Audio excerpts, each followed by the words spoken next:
What if everything you've been told about why the South lost the Civil War is only half the story? What if it wasn't just about numbers, factories, or battlefield mistakes, but about an idea so powerful it reshaped a nation? In the next few minutes, we're going beyond the myths and into the heart of America's greatest crisis. We'll uncover the hidden forces, the moral turning points, and the decisions that changed history forever. Stay with me, because by the end of this video, you won't just understand how the South lost. You'll understand why it never could have won. We'll explain everything in this video step by step. Don't skip it. There is a photograph taken in the spring of 1865. The buildings of Richmond are broken. The brick face is blackened by flame. The smoke is barely lifted from the fallen capital of the Confederacy. In the streets, Union soldiers stand watch, and among them walk newly freed men and women, people who only days before had been property under the law. It is tempting to say that the South lost the Civil War because it was outmanned, outgunned, outmatched. That it was a matter of factories and railroads, of numbers and steel. And yes, those things mattered. The North had more soldiers, more industry, more ships. It could replace what it lost. But the real reason the South lost the Civil War runs deeper than arithmetic. It lives in the moral core of the conflict itself. It lies in what the war was truly about, and what it demanded of the nation's soul. When Southern states began to secede in 1860 and 1861, following the election of Abraham Lincoln, they did so with clarity about their cause. Their declaration spoke plainly. They were leaving the Union to preserve a system of human bondage, slavery. They feared a future in which that system would be restricted, challenged, and perhaps destroyed. The Confederacy was built on a paradox. It spoke of liberty and self-government while denying liberty to millions. It declared independence in the name of states' rights while enforcing the absolute control of one human being over another. Its cornerstone, as one of its own leaders said, rested upon the belief that black people were inherently unequal. This was not simply a political disagreement. It was a moral fracture. In the early months of the war, many in the North fought not to end slavery, but to preserve the Union. The conflict was at first about survival, about whether a republic could endure if states could leave whenever an election did not go their way. The question was existential. Could democracy survive its own divisions? But war has a way of clarifying things. As Union armies marched into the South, enslaved men and women fled plantations and crossed into Union lines. They forced the issue. They made slavery visible, unavoidable. They made neutrality impossible. By 1863, when Abraham Lincoln issued the Emancipation Proclamation, the character of the war changed. It became not only a fight to restore the Union, but a struggle to redefine it. The war was now about freedom as much as federation, and that transformation, moral and strategic, helped seal the Confederacy's fate. For the Confederacy fought with a profound weakness at its center. It sought international recognition from nations like Britain and France, but the more clearly the war became about slavery, the less likely those nations were to support it. Public opinion in Europe, especially among the working classes, recoiled at the defense of human bondage. The Confederacy stood increasingly alone. At home, its economy strained under the weight of war. It had fewer railroads, fewer factories, fewer resources. But beyond material shortages, it faced a deeper contradiction. It waged a war for independence while depending on an enslaved population that outnumbered white citizens in many regions. Fear of slave uprisings required the diversion of manpower and attention. The very system it fought to preserve weakened its ability to fight. And then there was time. The Confederacy's strategy depended on endurance, on outlasting Northern will. It hoped that battlefield victories by generals like Robert E. Lee would sap Northern morale, that elections in the North would bring leaders willing to negotiate peace. For a moment, that possibility seemed real. The war was long, bloody, and costly. Casualties mounted. Cities mourned. There were voices in the North who questioned whether the price was too high. But the Union possessed something more enduring than numbers. It possessed a growing sense of moral purpose. When black soldiers began to fight in Union blue, men who had once been enslaved now bearing arms for their own liberation, the meaning of the war deepened. Nearly 200,000 African American soldiers and sailors served the Union cause. Their courage on battlefields from Fort Wagner to Petersburg challenged the very assumptions upon which the Confederacy had been built. They were fighting not just for victory, but for transformation. By 1864, as Abraham Lincoln stood for re-election, the war's outcome hung in the balance. Had he lost, it is possible that negotiations would have followed. Negotiations that might have recognized Confederate independence or preserved slavery in some form. But Union victories in places like Atlanta restored confidence. The Northern electorate chose to continue the fight. The Confederacy, meanwhile, was collapsing from within. Inflation soared, supplies dwindled, desertions increased. The promise of a new nation built on old hierarchies proved fragile under the weight of modern war. When Robert E. Lee surrendered at Appomattox Courthouse in April 1865, it was not only the defeat of an army, it was the defeat of an idea that a republic dedicated to liberty could permanently divide itself to protect human bondage. The South lost in the end because it fought against the direction of history's moral current. This is not to suggest that history is inevitable or that justice always triumphs easily. The war was brutal. Reconstruction would falter. Freedom would be betrayed in many ways. The promises made in 1865 would take generations to fulfill, and some remain unfulfilled still. But the Confederacy's cause was rooted in a system that denied the humanity of millions. It required silence in the face of suffering. It required a narrowing of democracy, not an expansion of it. The Union, for all its flaws and hesitations, moved, however imperfectly, toward a broader definition of freedom. Wars are won by armies, yes, by logistics and leadership, by strategy and sacrifice, but they are also won by ideas. The Confederacy's central idea could not sustain itself in a world that was slowly, painfully redefining liberty. Its economic model limited its growth. Its political philosophy fractured under stress. Its moral claim weakened as the realities of slavery became impossible to ignore. And so, when the smoke cleared in 1865, what remained was not only a reunited nation, but a nation transformed. The 13th Amendment would abolish slavery. The Constitution itself would change. Citizenship and equality would be written into law, even if not yet fully honored in practice. The South lost the Civil War not simply because it had fewer factories or soldiers. It lost because it anchored its future to a past that could not endure. It wagered its survival on the permanence of human bondage in an age increasingly defined by the language of rights. In the ashes of Richmond, in the quiet fields of Appomattox, in the footsteps of freed people walking into an uncertain dawn, the verdict of the war was written. A nation cannot forever claim liberty for some and deny it to others. The Civil War was America's reckoning with that truth. And the Confederacy lost because, in the end, history, slow, uneven, but relentless, bent toward a wider freedom than it was willing to allow. When the first Southern states chose secession in 1860 and 1861, they did so in the language of liberty. They spoke of independence, of self-government, of resisting what they called tyranny. They evoked the memory of 1776 and the spirit of revolution. Yet at the very center of their new nation stood a system that denied liberty to millions of human beings. This was the moral contradiction that would shadow the Confederacy from its birth to its collapse. A nation proclaiming freedom while defending slavery as its cornerstone. The leaders of the seceding states were not vague about their reasons. In their official declarations, they pointed directly to slavery as the issue that compelled them to leave the Union. They feared that the election of Abraham Lincoln signaled a future in which slavery would be restricted and ultimately placed on the path to extinction. They did not merely defend the institution as a necessary evil. Many defended it as a positive good, an essential foundation of their economy and social order. In doing so, they placed the protection of human bondage above the preservation of the Union. The contradiction was stark. The Confederacy claimed to stand for states' rights and limited government, yet it demanded strong federal enforcement of fugitive slave laws and sought constitutional guarantees for slavery's expansion into new territories. It spoke of the consent of the governed while millions of ends. Laved people whose labor sustained the Southern economy had no voice at all. The rhetoric of liberty rang hollow against the crack of the whip and the auction block's cold arithmetic. This moral tension was not abstract. It shaped the Confederacy's identity and constrained its possibilities. By defining itself around the preservation of slavery, the South narrowed the appeal of its cause. It bound its fate to a system increasingly questioned in the broader Atlantic world. In Britain and France, where the Confederacy hoped to gain recognition and support, slavery had already been abolished. Public opinion in those countries recoiled at the spectacle of a modern republic fighting to preserve human bondage.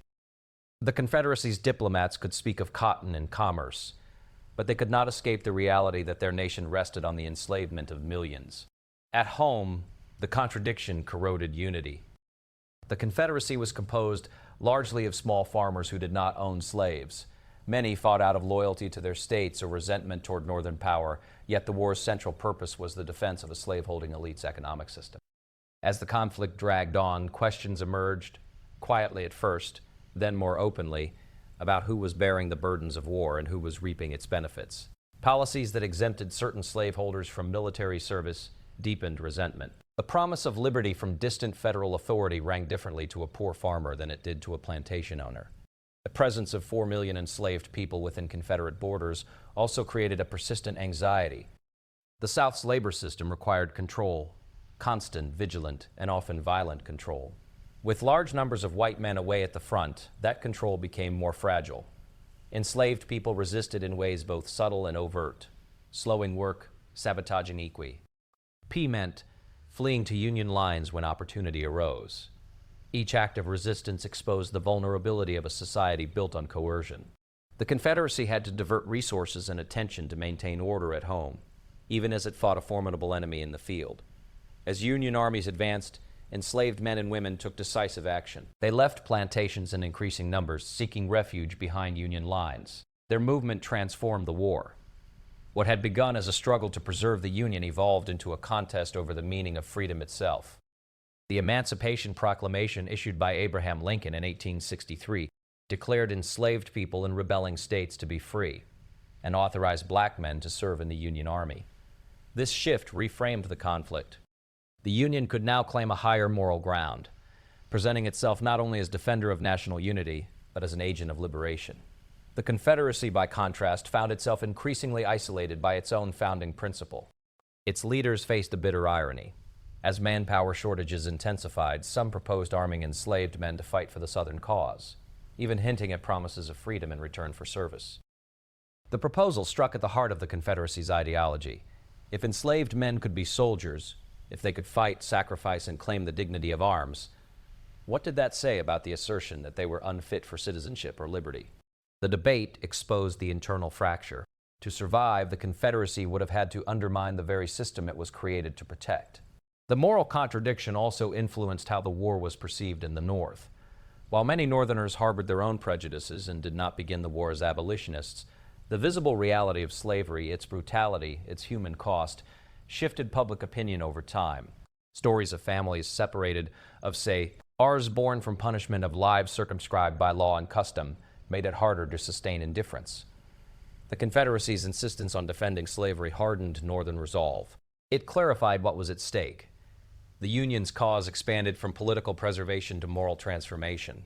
In this sense, the South's defeat cannot be understood solely in terms of battlefield tactics or industrial capacity. Those factors were critical, but they operated within a larger framework defined by ideas. A nation's moral vision shapes its alliances, its internal cohesion, and its ability to inspire sacrifice. The Confederacy's vision was constrained by its commitment to hierarchy and bondage. It asked the world to accept that liberty could coexist permanently with human enslavement. It asked its own people to defend a system that privileged some while permanently subjugating others. The contradiction did not merely weaken the Confederacy's external position. It limited its imagination. It could not easily adapt without unraveling. Every attempt to reconcile its rhetoric of freedom with its practice of slavery exposed deeper tensions.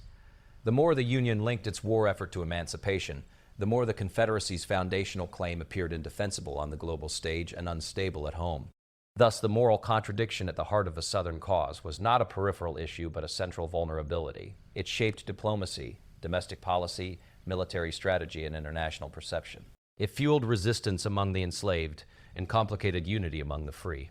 It narrowed the Confederacy's options and constrained its future. In choosing to build a nation upon the defense of slavery, the South tethered its survival to a system that required constant repression and could not command universal loyalty or moral legitimacy in a world increasingly restless. G with the meaning of human freedom. When the war began in 1861, the map of the United States revealed more than geography. It revealed two different economic worlds. The North had become a landscape of factories, railroads, workshops, shipyards, and growing cities. The South remained overwhelmingly agrarian, its wealth concentrated in land and enslaved labor, its prosperity tied to cotton fields that stretched toward the horizon. These differences were not incidental. They shaped the capacity of each side to wage a modern war, and over time they would define the limits of Confederate endurance. On the eve of the conflict, the Union possessed a decisive advantage in industrial production. The vast majority of the nation's factories lay in northern states.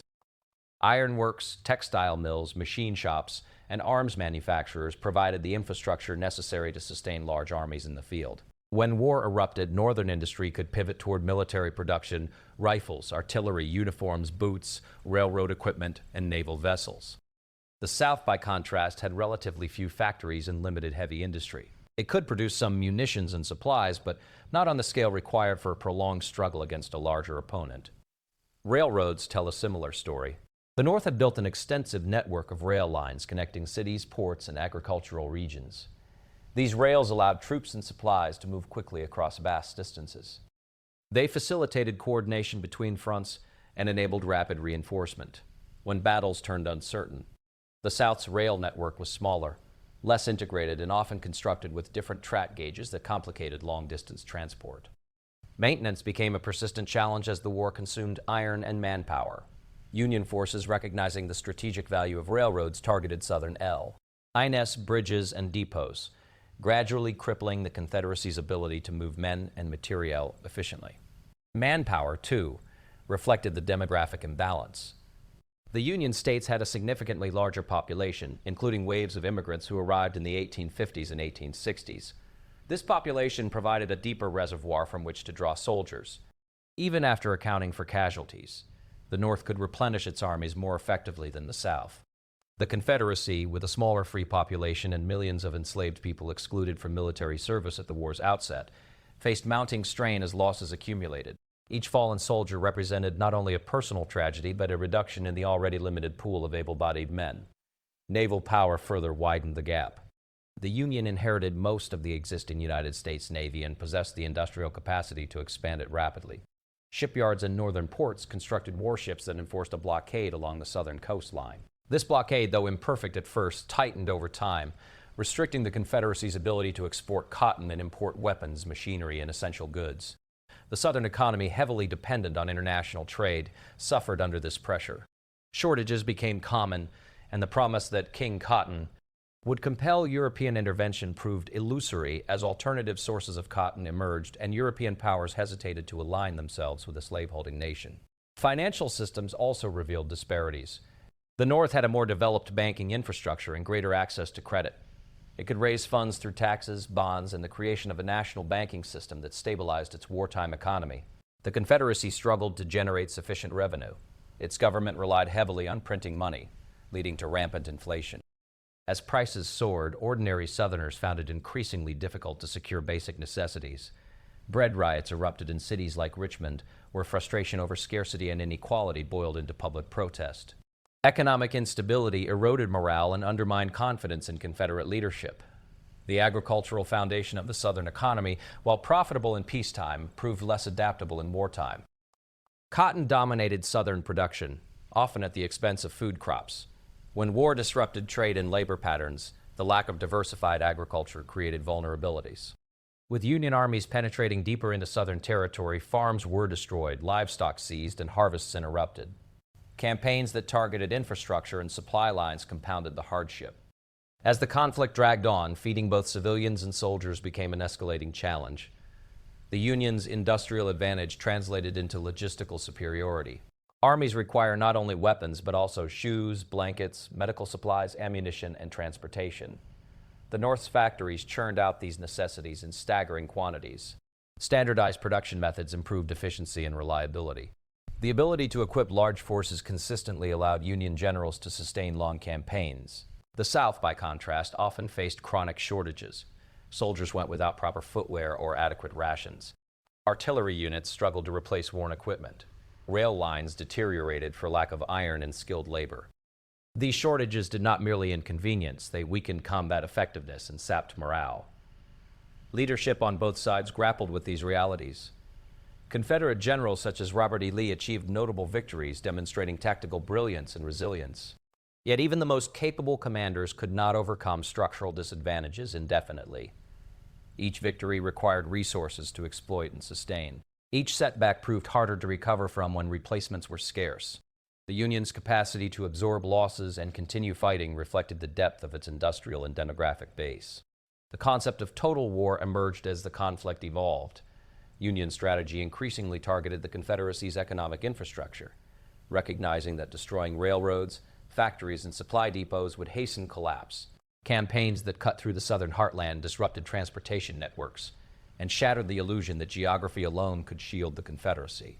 The destruction of infrastructure magnified pre-existing weaknesses, accelerating shortages and diminishing the South's ability to coordinate resistance across distant theaters. The human dimension of economic imbalance manifested in everyday life. Letters from Confederate soldiers often spoke of inadequate provisions and concern for families at home. Civilians endured inflation, scarcity, and uncertainty. The psychological toll of deprivation compounded the physical strain. While Northern families also suffered loss and hardship, the Union economy proved more resilient, cushioning the impact and maintaining a steadier flow of supplies to the front. Industrial capacity influenced diplomacy as well. Foreign powers assessed not only battlefield performance, but also long-term viability.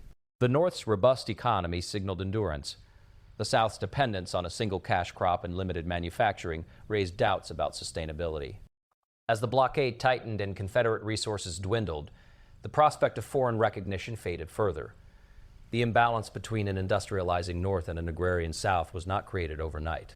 It reflected decades of divergent development of investment in factories and railroads in one region and in plantation agriculture in another. When war arrived, these underlying structures shaped the course of events. Modern warfare demanded coordination, mass production, and logistical sophistication on a scale the Confederacy struggled to achieve. Courage and determination could win battles, but they could not manufacture rifles or lay new track without iron and labor. Over time, the strain became cumulative. Rail lines deteriorated faster than they could be repaired. Weapons wore out faster than they could be replaced. Inflation eroded purchasing power. Armies marched hungry and ill-equipped. The Union's advantages in production, transportation, finance, and manpower compounded with each passing year, creating a widening gap that battlefield heroics alone could not bridge. From the first days of secession, Confederate leaders understood that their struggle would not be decided by battles alone. They looked across the Atlantic and saw potential lifelines in the great powers of Europe.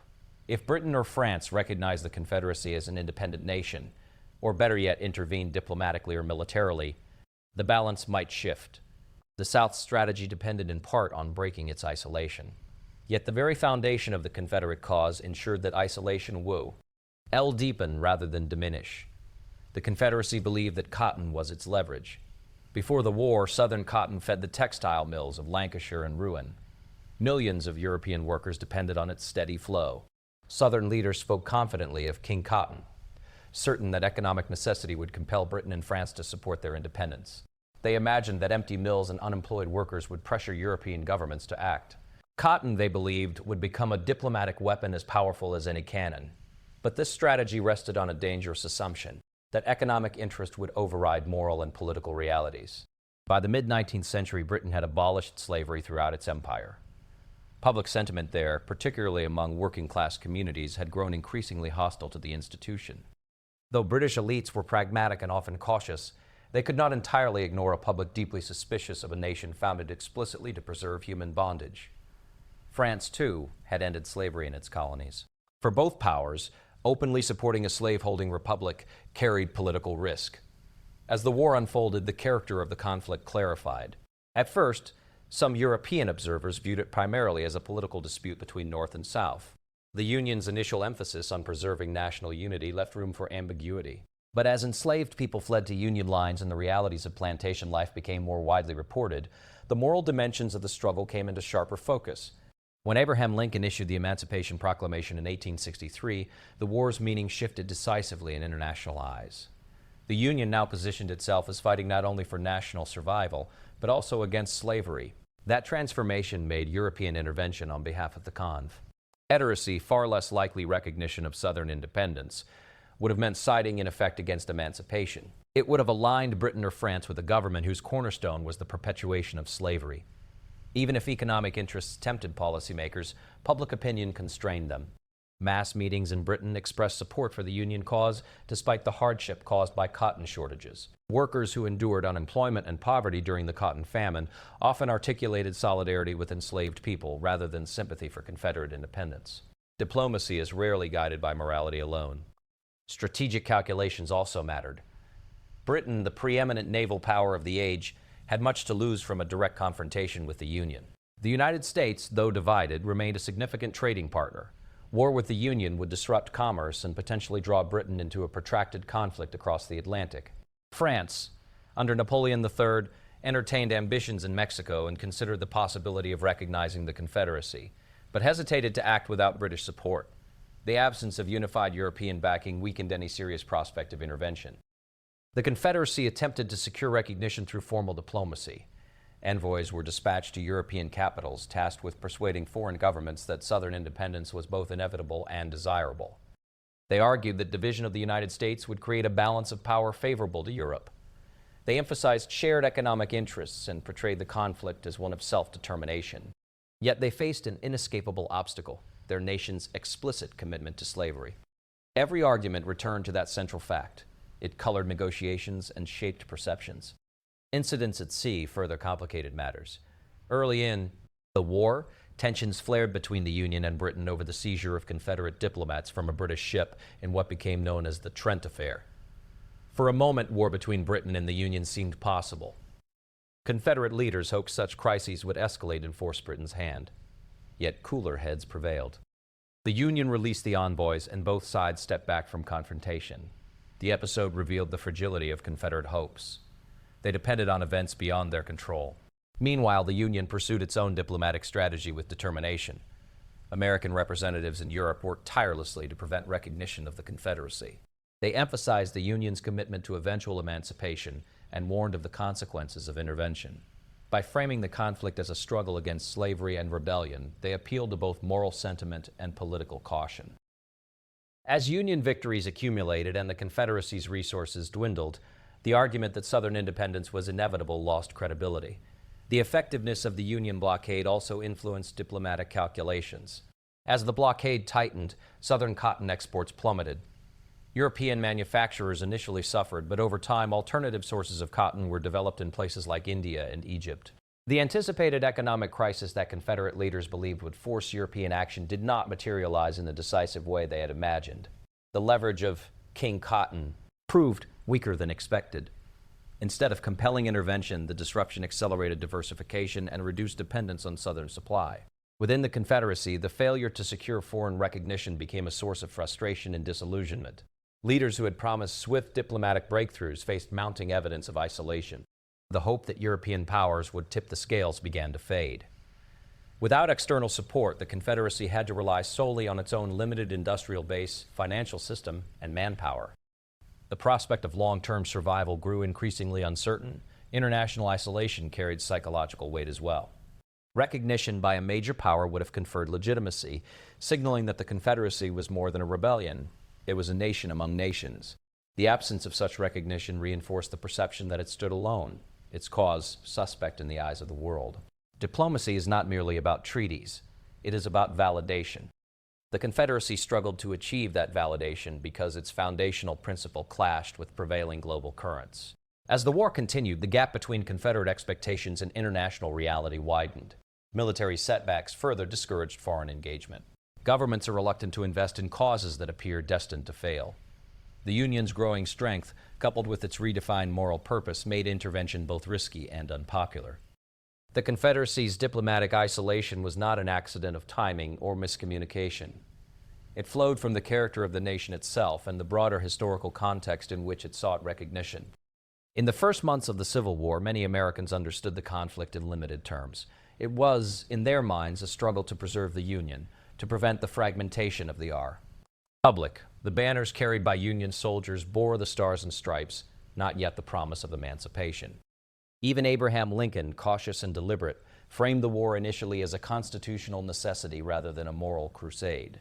His paramount objective, he said, was to save the Union, whether that meant freeing all, some, or none of the enslaved. The transformation of the war's purpose did not happen in a single stroke. It unfolded through pressure, experience, and the relentless logic of events. As Union armies advanced into Confederate territory, they encountered the lived reality of slavery. Enslaved men and women fled plantations and sought refuge behind Union lines, forcing military commanders to confront a question the nation had long tried to avoid. What would be done with those who escaped bondage? Some officers labeled them contraband of war, a legal improvisation that allowed the Union to refuse their return to Confederate owners.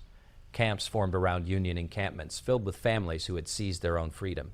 Their presence made neutrality impossible. The war could no longer be confined to abstract debates about sovereignty. It was entangled with human lives demanding recognition. Pressure mounted in the North. Abolitionists urged the administration to strike directly at slavery as the Confederacy's economic and social foundation. Radical Republicans in Congress argued that the war would remain incomplete unless it dismantled the institution that had driven secession. Military necessity reinforced moral argument. Slavery sustained the Southern war effort, providing labor that freed white men to fight. To weaken the Confederacy, the Union would have to undermine that labor system. By 1862, the conflict had grown bloodier and more complex than many had anticipated. Casualties mounted at battles like Shiloh and Antietam. The illusion of a short war faded. In this crucible of loss and uncertainty, the idea of emancipation gained strategic clarity. If the war was to justify its terrible cost, it had to stand for something larger than restoration alone. It had to reshape the nation it sought to preserve. When Abraham Lincoln issued the preliminary Emancipation Proclamation following the Battle of Antietam, he reframed the conflict in unmistakable terms. As of January 1, 1863, enslaved people in areas still in rebellion would be declared free. The proclamation was limited in immediate practical effect, applying only to Confederate-held territory. Yet its symbolic power was immense. The Union war effort was now aligned with the destruction of slavery. The struggle had become not only a defense of constitutional order, but a revolution in the meaning of American freedom. This transformation altered the moral landscape. It provided Union soldiers with a clearer sense of purpose. Letters from the front began to reflect a growing awareness that their sacrifices contributed to a broader cause. For some, emancipation confirmed what they had come to believe through experience. For others, it demanded a reconsideration of long-held prejudices. The presence of formerly enslaved people within Union lines, their stories of hardship and resilience reshaped perspectives. The war's narrative expanded from reunion to liberation. The Emancipation Proclamation also invited black men to enlist in the Union Army. Nearly 200,000 African American soldiers and sailors would serve before the war's end. Their participation transformed the character of the conflict. Units such as the 54th Massachusetts demonstrated courage under fire, challenging entrenched assumptions about race and citizenship. These soldiers fought not only for the Union, but for their own freedom and the freedom of their families. Their survey, CEA, gave tangible expression to the war's new purpose. It made emancipation not a distant policy, but a lived reality on the battlefield. Internationally, the shift mattered as well. European observers who had viewed the war with ambivalence now saw a clearer moral distinction. The Union could claim alignment with the global movement against slavery. Recognition of the Confederacy became more politically fraught for governments that had abolished the institution decades earlier. The transformation of purpose strengthened the Union's diplomatic position and further isolated the South. At home, the change was not without controversy. Some Northerners feared that emancipation would prolong the war or disrupt social order. There were riots and protests fueled by economic anxiety and racial prejudice. Yet the commitment to a larger cause endured. The idea that the Union must emerge from the conflict not only intact but morally renewed gained traction. The war became a crucible in which the nation's founding principles were tested and reinterpreted. Military strategy evolved alongside moral purpose. Campaigns increasingly targeted the infrastructure that sustained slavery. As Union forces moved through Southern territory, they dismantled the plantation system, freeing those held in bondage and disrupting the Confederacy's economic base. The presence of black troops in uniform underscored the transformation. The Confederacy, which had justified its existence on racial hierarchy, now faced armies that embodied a repudiation of that hierarchy. The transformation also reshaped political stakes. The election of 1864 became a referendum on the war's direction. Had voters chosen a path of negotiation or compromise, emancipation might have faltered. Instead, the electorate reaffirmed the commitment to continue the struggle under Abraham Lincoln. The war's expanded purpose survive, and democratic scrutiny, reinforcing the legitimacy of its aims. As the conflict moved toward its final chapters, the momentum of emancipation extended beyond proclamation to constitutional amendment. The push for the 13th Amendment signaled that freedom would not be contingent on military orders alone, but embedded in the nation's fundamental law. The war that had begun as a fight to prevent disunion had evolved into a struggle to redefine citizenship and equality. Soldiers marched under a flag whose meaning had deepened. The transformation of purpose infused endurance with conviction, linking sacrifice to a vision of a more expansive republic where liberty would no longer be confined by race or bondage. By the summer of 1864, the Civil War had become a test not only of armies, but of endurance. Cities in both North and South counted their dead. Fields from Virginia to Georgia had been soaked in blood. The early romance of martial glory had long since faded, replaced by lists of casualties printed in newspapers and read in trembling homes. The question that hovered over the nation was no longer simply who could win the next battle, but who could sustain the will to continue. For the Confederacy, endurance was strategy. Southern leaders understood from the beginning that they did not need to conquer the North. They needed only to survive.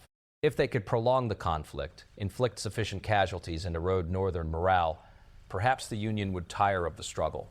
Elections in the North offered opportunities. Political divisions ran deep. Voices critical of the war's cost grew louder as the years passed.